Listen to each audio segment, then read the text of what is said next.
Hi everyone, welcome to another episode. আজকের এই এপিসোডে আমরা ওয়ার্ডপ্রেসের জনপ্রিয় কিছু পেজ বিল্ডার আছে সেগুলো সম্পর্কে বিস্তারিত আলোচনা করব। বর্তমানে ওয়ার্ডপ্রেস এমন একটা কন্টেন্ট ম্যানেজমেন্ট সিস্টেম যার মাধ্যমে পুরো পৃথিবীর প্রায় 35% ওয়েবসাইট অপারেট হচ্ছে এবং এর চাহিদা কিন্তু দিন দিন বেড়েই চলেছে। এর কারণ হতে পারে এর কন্টেন্ট ম্যানেজমেন্ট সিস্টেম বা এর ব্যবহার সহজলভ্যতা, এবং এই ওয়ার্ডপ্রেসকে ব্যবহার করে যে ওয়েবসাইটগুলো তৈরি করা হয় সেগুলো মেনটেন্যান্স করাও কিন্তু তুলনামূলকভাবে অনেক ইজি। এবং এই বর্তমানে এটাকে আরও এক ধাপ এগিয়ে নিচ্ছে এই ওয়ার্ডপ্রেসের কিছু জনপ্রিয় পেজ বিল্ডার। এগুলো এমন একটা ভিজুয়াল সিস্টেম যার মাধ্যমে যে কেউ খুব সহজে প্রফেশনাল মানের ওয়েবসাইট ডিজাইন করে ফেলতে পারে। এখানে আপনার কোনো অ্যাডভান্স প্রোগ্রামিং নলেজ থাকা লাগবে না। আপনি এই পেজ বিল্ডারগুলোকে ইউজ করে আপনার মনের মতো বা আপনার রিকোয়ারমেন্ট অনুযায়ী প্রফেশনাল মানের ওয়েবসাইট ডিজাইন করে ফেলতে পারবেন। তো আজকের এই পর্বে আমরা এই জনপ্রিয় কিছু পেজ বিল্ডার সম্পর্কে বিস্তারিত আলোচনা করব, যাতে আমরা যখন ওয়ার্ডপ্রেসকে ব্যবহার করে ওয়েবসাইট তৈরি করব তখন এই পেজ বিল্ডারগুলোকে আমরা যাতে খুব সহজে ব্যবহার করে আমাদের মনের মতো ওয়েবসাইট তৈরি করে ফেলতে পারি বা ডিজাইন করে ফেলতে পারি। ওয়ার্ডপ্রেসের বর্তমানে অনেকগুলো পেজ বিল্ডার রয়েছে। এর মধ্যে জনপ্রিয় 4টা page builder: Elementor, visual composer, DB builder এবং কিং কম্পোজার। এই 4টার মধ্যে কিছু আছে ফ্রি এবং কিছু আছে পেইড, বা মানে যেগুলো আপনাকে টাকা দিয়ে পেমেন্ট করতে হবে। যেমন এখানে যে এলিমেন্টর, এটার ফ্রি এবং পেইড দুটো ভার্সনই আছে। এগুলো আপনি ফ্রি ভার্সনে ইউজ করতে পারবেন বা পেইড ভার্সনে ইউজ করতে পারবেন যদি আপনার অ্যাডভান্স ফিচারের প্রয়োজন হয়। এই এলিমেন্টরের মতোই কিং কম্পোজারেরও দুটো ভার্সন আছে, ফ্রি এবং পেইড। আপনি ফ্রিতেও ইউজ করতে পারবেন এবং টাকা দিয়ে বা প্রো ভার্সনটাও ইউজ করতে পারবেন। আর অন্যদিকে ভিজুয়াল কম্পোজার এবং ডিবি বিল্ডার, এই দুটো ফ্রি ভার্সন নেই, শুধুমাত্র পেইড ভার্সনই আছে। মানে আপনাকে এই দুটো যদি ইউজ করতে চান তাহলে অবশ্যই আপনাকে প্রো ভার্সন ইউজ করতে হবে, টাকা দিয়ে পেমেন্ট করে তারপরে এই দুটো ইউজ করতে হবে। তো আজকে আমরা এই জনপ্রিয় 4টা পেজ বিল্ডারের মধ্যে এই এলিমেন্টর নিয়ে বিস্তারিত আলোচনা করব। এলিমেন্টর দিয়ে কিভাবে আমরা প্রফেশনাল মানের ওয়েবসাইট ডিজাইন করে ফেলতে পারি এই বিষয়টাই আমরা আজকের এই পর্বে দেখব। তো চলুন কথা না বাড়িয়ে আজকের পর্বটি শুরু করা যাক। এলিমেন্টর পেজ বিল্ডার এটা মূলত একটা প্লাগইন। এর জন্য প্রথমে আমাদের ওয়ার্ডপ্রেস সাইটে এই প্লাগইনটা আগে ইনস্টল করতে হবে। এর জন্য প্লাগইন সেকশন থেকে আমাদের অ্যাড নিউ যেতে হবে। অ্যাড নিউ যাওয়ার পর আপনি এই যে লুকটা দেখতে পাচ্ছেন, এটা হলো ওয়ার্ডপ্রেসের অফিসিয়াল প্লাগইন ডিরেক্টরি। এখান থেকে আপনি আপনার প্লাগইনের যত কাজ বা প্লাগইন ইনস্টল বা অ্যাক্টিভ সব এখান থেকে করতে পারবেন। তো এই সেকশনটা নিয়ে আমার চ্যানেলে একটা বিস্তারিত ভিডিও পাবলিশ করা আছে, আপনি দেখে নিতে পারেন। তো আমাদের এলিমেন্টর আমরা এখন ইনস্টল করব। সার্চ করব এলিমেন্টর পেজ বিল্ডার লিখে। এলিমেন্টর লিখলেই চলে আসবে এই যে এলিমেন্টর ওয়েবসাইট বিল্ডার। এটা আমরা এখন ইনস্টল করব। ইনস্টল হয়ে গেছে, এখন আমরা অ্যাক্টিভেট করব। অ্যাক্টিভেট করার পর আমরা এই এলিমেন্টরকে ব্যবহার করে আমরা একটা পেজ তৈরি করব। পেজ তৈরি করার জন্য পেজের অ্যাড নিউ বাটনে ক্লিক করব এবং একটা পেজ তৈরি করব। পেজের প্রথমে নাম দিতে হবে একটা, এই যে অ্যাড নিউ পেজ। এখানে আমরা একটা টাইটেল দিব এলিমেন্টর ডেমো, এলিমেন্টর ডেমো, আপাতত এই নামটা দিলাম। এবং পেজের একদম ডান পাশে আসলে এখানে দেখা যাবে একটা টেমপ্লেট নামে একটা অপশন আছে। এটার কাজ কি? আপনি আপনার এই এলিমেন্টর পেজ বিল্ডারকে ব্যবহার করে যে ওয়েবসাইটটা ডিজাইন করবেন, যে পেজটা ডিজাইন করবেন, সেই পেজটা কিভাবে আপনি ডিজাইন করতে চান। এর কি হেডার ফুটার রাখতে চান, নাকি সাইড বার ডিজাইন করতে চান, নাকি মেন যে মাঝখান যে ওয়েবসাইটের মাঝে কি ডিজাইন করতে চান, কোথায় ডিজাইন করতে চান, নাকি ফুল পেজটা ডিজাইন করতে চান, এখান থেকে আপনি সেই অপশনটা চুজ করতে পারবেন। যেমন এখানে ডিফল্ট টেমপ্লেট আছে, এটা যদি আমরা একটু দেখি, পাবলিশ করে দিলাম। পাবলিশ করার পর আমরা এডিট উইথ এলিমেন্টর চলে যাব। এডিট উইথ এলিমেন্টর, এলিমেন্টরের যে মেইন যে ড্যাশবোর্ড এখানে চলে আসবে। এই যে এটা হলো এলিমেন্টরের মেইন ড্যাশবোর্ড। এখান থেকে আপনি ভিজুয়ালি লাইভ আপনার পেজ ডিজাইন করতে পারবেন বা ওয়েবসাইট ডিজাইন করতে পারবেন।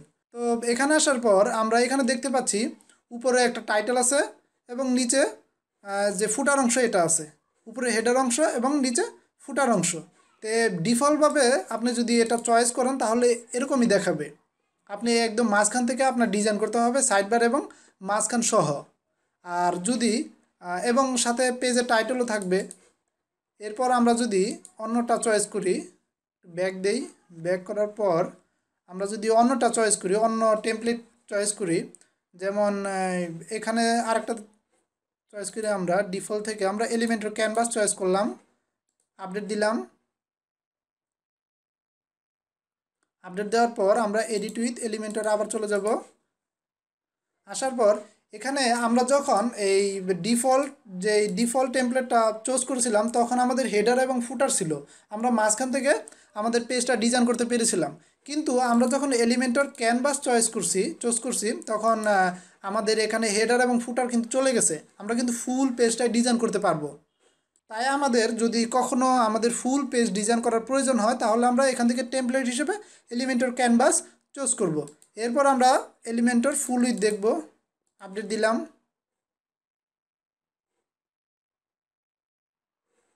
এবং এখান থেকে এডিট উইথ এলিমেন্টর চলে যাব। এই যে এখানে আমরা যখন এলিমেন্টর ক্যানভাস চয়েস করছিলাম তখন কীরকম আসছিল, তখন আসছিল উপরে হেডার এবং ফুটার ছিল না। কিন্তু আমরা যখন এলিমেন্টর ফুল উইথ চয়েস করছি, আমরা এই অপশনটা নিচ্ছি, তখন কিন্তু এখানে হেডার এবং ফুটার চলে আসছে। কিন্তু আমরা যখন ডিফল্ট যেই টেমপ্লেটটা এটা নিছিলাম যখন আমরা, তখন কিন্তু এই যে এখানে যে পেজের নামটা এটা কিন্তু চলে আসছিল। কিন্তু আপনি যখন এই এলিমেন্টর ফুল উইথ নেবেন তখন সেই নামটা থাকবে না, মানে পেজের টাইটেলটা থাকবে না। উপরে হেডার এবং ফুটার অংশ থাকবে কিন্তু শুধু পেজের টাইটেলটা থাকবে না। এরপর যদি আমরা আরেকটা অপশন আছে থিম, এই থিমটা দেখি, আপডেট। এরপর আমরা এডিট উইথ এলিমেন্টর আবার চলে যাব। এই যে এটা হলো থিমের মেইন যে সাইট, এটা এই যেমন টেমপ্লেট থেকে যখন আমরা থিম চুজ করছি তখন আমাদের এটা আসছে। মানে হলো আপনি যে ডিফল্ট টেমপ্লেট হিসেবে যেটা চুজ করবেন সেটা এবং থিম এই দুটোই এক, দুটোর লুকটাই এক। আর যখন আপনি এলিমেন্টর ক্যানভাস চুজ করবেন তখন আপনি ফুল পেজ ডিজাইন করতে পারবেন। আর যখন আপনি এলিমেন্টর ফুল উইথ চুজ করবেন তখন হেডার এবং ফুটার থাকবে, এবং পার্থক্য হলো শুধু আমাদের পেজের যে টাইটেল সেটা থাকবে না। তো চলুন এখন আমরা আমাদের যে এলিমেন্টর পেজ বিল্ডার এটার একটু পরিচিতি লাভ করি। এটা কেটে দিলাম, প্লাগইনটাও কেটে দিলাম, এটা আমাদের লাগবে না। এটাও কেটে দিলাম, এটাও কেটে দিলাম। এটা হলো এলিমেন্টরের মেইন উইজেট এরিয়া। এখান থেকে আপনি যতগুলো আপনার পেজ ডিজাইন করার যতগুলো এলিমেন্ট লাগে আপনি এখান থেকে নিতে পারবেন। এগুলোকে বলা হয় এক একটা উইজেট। এখানে অনেকগুলো উইজেট আছে, ফ্রি এবং প্রো দুটোই আছে। এই যে প্রো, আপনার যদি অ্যাডভান্স এগুলো প্রয়োজন হয় ওয়েবসাইট ডিজাইন করার জন্য তাহলে আপনি প্রো ভার্সনটা কিনে এগুলো ইউজ করতে পারবেন, অন্যথায় আপনি এগুলো ইউজ করতে পারবেন। এখানে লক চিহ্ন দেওয়া আছে, ইউজ করতে পারবেন না। আর বেসিক যেগুলো আছে এগুলো ইউজ করতে পারবেন ফ্রিতে, এবং নিচেও আছে এই যে জেনারেল, এগুলো ইউজ করতে পারবেন। এবং সাইটের যে মেইন যেগুলো এগুলো ইউজ করতে পারবেন না, এগুলা প্রো ভার্সনে ইউজ করতে হবে। এরপর কমার্স, এগুলো ইউজ করতে পারবেন না। এবং ওয়ার্ডপ্রেস ইনস্টল করার সময় বাই ডিফল্ট কিছু উইজেট থাকে, এগুলো এখানে চলে আসছে, এগুলো আমরা ইউজ করতে পারবো। মানে ওয়ার্ডপ্রেস আর উপরে যে বেসিকটা আছে সেই উইজেটগুলোই আমরা ফ্রি ভার্সন ইউজ করতে পারবো। আর বাকিগুলো আমাদের ইউজ করার জন্য অবশ্যই পেমেন্ট করতে হবে। আর এখন এখানে যে আইকনটা দেখতে পাচ্ছেন দুটো, এর মধ্যে এই প্লাস আইকনটা হলো আমাদের এই পেজটা ডিজাইন করার জন্য কয়টা কলাম লাগবে, একটা কলাম লাগবে নাকি দুইটা কলাম লাগবে, বা তিনটা কলাম বা চারটা কলাম, কয়টা কলাম লাগবে এটা আমরা এখান থেকে প্লাস চিহ্ন আকারে আমরা এখান দিতে পারবো। যেমন আমরা যদি চাই যে আমাদের দুইটা কলাম লাগবে তাহলে এখান থেকে দুইটা এখানে ক্লিক করব, ক্লিক করে এই যে একটা দুইটা চলে আসছে। এবং এটা একটা পুরোটা সেকশন, এই যে লেখা আছে এডিট সেকশন, এখানে যখন আমরা ক্লিক করে আমরা এই কলামটা ইনপুট করব তখন এই পুরো একটা সেকশন জুড়ে আমাদের ডিজাইনের যে প্যানেলটা এটা চলে আসবে। এখানে তিনটা অপশন আছে, একটা লেআউট, আর একটা স্টাইল, আর একটা অ্যাডভান্স। আমাদের এই পুরো সেকশনটা ডিজাইন করার জন্য এই তিনটা প্রয়োজন হবে। এরপর পাশে আরেকটা আইকন আছে দেখা যাচ্ছে, এটা হলো রেডিমেড যে এলিমেন্টর দিয়ে রেডিমেড কিছু ওয়েবসাইট তৈরি করা আছে, এগুলো আমরা খুব সহজে ইউজ করতে পারবো। এখানেও ফ্রি এবং পেড দুটোই আছে। আপনি যদি পেড চান তাহলে অবশ্যই আপনাকে আপগ্রেড করে এই প্রোটা কিনে নিতে হবে। আর যদি ফ্রি ইউজ করতে চান তাহলে এখানে ফ্রিও আছে, এই যে এখানে অপশন দেওয়া আছে, এগুলো ফ্রি, এগুলো সব ফ্রি। আর এই যে এখানে যে প্রো ভার্সন লেখা আছে এগুলো সব আপনাকে পেমেন্ট করে তারপরে এগুলা ইউজ করতে হবে, অন্যথা আপনি পারবেন না। এখান থেকে আপনি যদি চান যে এই যে এটা ইউজ করতে, তাহলে এখানে ইনসার্ট লেখা আছে, ইনসার্টে ক্লিক করলে এই যে এখানে চলে আসবে। প্রথমে আমাদের একটা অ্যাকাউন্ট খুলতে হবে, free account, free personal account, তারপরে আমরা ইনপুট করতে পারবো। তো আপাতত দেখিয়ে দিচ্ছি, যখন আমরা ওয়েবসাইট তৈরি করব তখন এটা আমরা ফুল একদম কিভাবে ডিজাইন করতে হয় ফুল টিউটোরিয়াল অবশ্যই আমরা সেখানে দেখব। তো এটা কেটে দিচ্ছি। এরপর আমরা এই ডিজাইনের প্যানেলটা একটু আলোচনা করি। এখানে তিনটা প্যানেল আছে, তিনটা ডিজাইন সেকশন আছে, একটা হলো লেআউট, আর একটা স্টাইল, আর একটা অ্যাডভান্স। তো লেআউটে এখানে দেখা যাচ্ছে যে এখানে কন্টেন্ট ওয়াইড কেমন হবে, বক্স হবে নাকি ফুল উইথ হবে। যদি বক্স হয় তাহলে এই নিচের যে এই অপশনটা এটা থাকবে, আর যদি ফুল উইথ হয় তাহলে এটা থাকবে না। তারপরে এখানে কলাম গ্যাপ আছে, কলাম গ্যাপ, নো গ্যাপ বা ন্যারো বা এক্সটেন্ড বা ওয়াইডার অপশনগুলো দেওয়া আছে, আপনি নিজের মতো করে ডিজাইন করতে পারবেন। তারপরে এখানে হাইট উইথ দেওয়া আছে, ফিট টু স্ক্রিন নাকি এই যে পুরো স্ক্রিন জুড়ে পাচ্ছে। তারপরে মিনিমাম হাইট দেওয়া আছে। এরপর ভার্টিক্যাল লাইন, ওভারফ্লো, হিডেন যদি দিয়ে দিই হিডেন হয়ে যাবে, আর ডিফল্টভাবে ডিফল্টই। তারপরে স্টেজ রো, মানে এখানে যদি এই দুই পাশে যদি কোনো স্পেস থাকে তাহলে এটা অন করে দিলেই স্পেসটা চলে যাবে। তারপরে আপনি যদি চান এখানে কোনো HTML ট্যাগ অ্যাড করতে, তাহলে এখান থেকেও অ্যাড করতে পারবেন, এখানে সব HTML ট্যাগ দেওয়া আছে। তারপর আরেকটা সেকশন আছে, সেটা হলো স্ট্রাকচার। আমরা যে এখানে একটা দুইটা সমান সমান 50-50 নিছি, কিন্তু এটা যদি আমরা চাই তাহলে আমরা এখানে 1/2 করতে পারবো। যেমন এই যে এখানে দেওয়া আছে, এই যে এটা একটু ছোট হয়ে গেছে, এটা বড় হয়ে গেছে। তারপর যদি চাই যে এটা বড় হবে এটা ছোট থাকবে, তাহলে আমরা এটা ইউজ করতে পারবো। এটা কেটে দিই। এরপর আসে স্টাইল। স্টাইল মানে এই সেকশনটার স্টাইল, ডিজাইনটা কেমন হবে।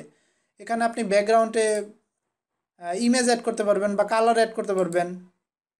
বাই ডিফল্ট এই যে কালার অ্যাড করে দিলাম। তারপর যদি চাই ইমেজ অ্যাড করতে, তারপর ইমেজ অ্যাড করতে পারবো। একটা ইমেজ অ্যাড করে দেই, এখান থেকে এই ইমেজটা অ্যাড করে দিলাম।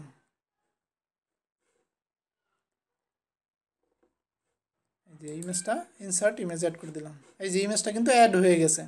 এখন ইমেজটার পজিশন কেমন হবে, এখান থেকে আমরা বলতে পারবো সেন্টার সেন্টার, তারপরে অ্যাটাচ, ফিক্স বলে দিতে পারি আমরা, অথবা স্ক্রল বলে দিতে পারি। তারপরে রিপিট, রিপিট হবে কি না, নো রিপিট, সাইজ কেমন হবে, কভার দিয়ে দিলাম, তাহলে কভার হয়ে যাবে।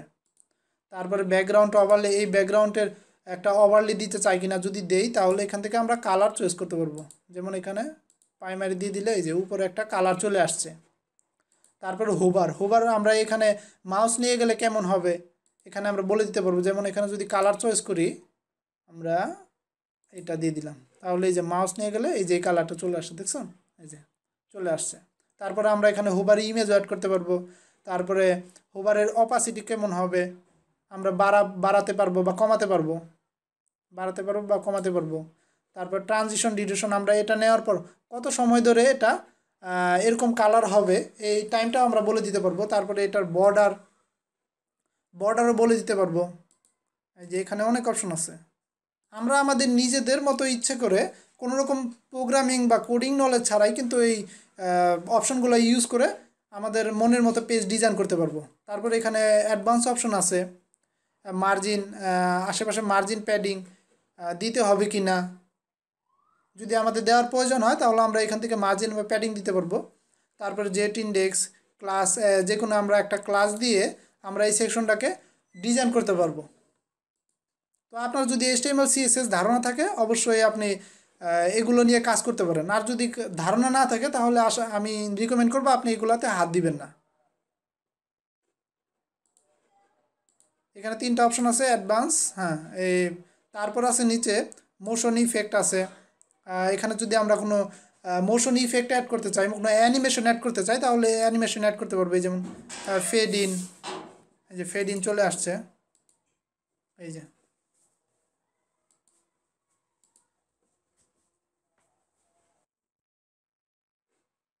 এরপর নিচে আছে রেসপন্সিভ, এটা আপনার মোবাইল ফ্রেন্ডলি রেসপন্সিভ করতে পারবেন। পুরো পেজটা ডিজাইন করার পর এখানে আপনি মোবাইল ফ্রেন্ডলি খুব সহজে রেসপন্সিভ করতে পারবেন। তারপরে এটা হাইড করতে পারবেন, হাইড অন ডেস্কটপ। যদি আপনি চান যে রেসপন্সিভ ডেস্কটপে রেসপন্সিভ দেখা যাবে না বা ট্যাবলেটে দেখা যাবে না, মোবাইলে দেখা যাবে না, তাহলে এটা আপনি অন অফ করে দিতে পারেন এখান থেকে। তারপরে এখানে আছে এটা প্রো ভার্সন ইউজ করতে হবে। কাস্টম ক্লাস, এটাও প্রো ভার্সন ইউজ করতে হবে। প্রো ভার্সন কিনলে আপনি এই যে অ্যাডভান্স যে ফিচারগুলো সেগুলো আপনি ইউজ করতে পারবেন। তারপরে এখানে আছে এই যে উপরে যে এই যে 3 ডট মেনুতে ক্লিক করলে আপনি এখানে দেখতে পাবেন site setting, theme builder, user finder, view page. পুরো পেজটা ডিজাইন করার পর আমরা এখান থেকে পেজটা দেখতে পারবো। এই যে এখান থেকে আমাদের যে পেজটা ডিজাইন করা হয়েছে সেটা আমরা এখান থেকে দেখতে পারবো। অবশ্যই আমাদের এখান থেকে এই যে আপডেট সেভ বাটনে ক্লিক করতে হবে। সেভ বাটনে ক্লিক করে সেভ হয়ে যাবে। এরপর আমরা এখানে ক্লিক করে আমাদের যে পেজটা ডিজাইন করা হয়েছে আমরা এই পেজটা খুব সহজ এখান থেকে দেখতে পারবো। তো আপাতত এখানে কিছু দেওয়া হয় নাই, তো এই জন্য এরকম দেখাচ্ছে। কেটে দেই, কেটে দিয়ে আবার ভিউ পেজ করি, দেখি কেমন হয়েছে। আচ্ছা, এটা একটু দিতে হবে। আচ্ছা, যাই হোক, আপনি এইভাবেই আপনার যে পেজটা ডিজাইন করা হয়েছে এই পেজটা এইভাবে দেখতে পারবেন। তারপরে এখানে এক্সিট টু ড্যাশবোর্ড, মানে আপনার এই পেজটা ডিজাইন করার পর যদি আপনি চান ড্যাশবোর্ডে চলে যেতে, তাহলে এখান থেকে আপনি ড্যাশবোর্ডে চলে যেতে পারবেন। তো এই ছিল এলিমেন্টরের বেসিক যে ধারণা সেটা দিলাম। তো আগামী পর্বে আমরা এই এলিমেন্টরকে ব্যবহার করে আমরা কিভাবে প্রফেশনাল মানের ওয়েবসাইট তৈরি করে ফেলতে পারি সেই বিষয়টাই দেখব। সেই পর্যন্ত ভালো থাকবেন, সুস্থ থাকবেন। ধন্যবাদ সবাইকে।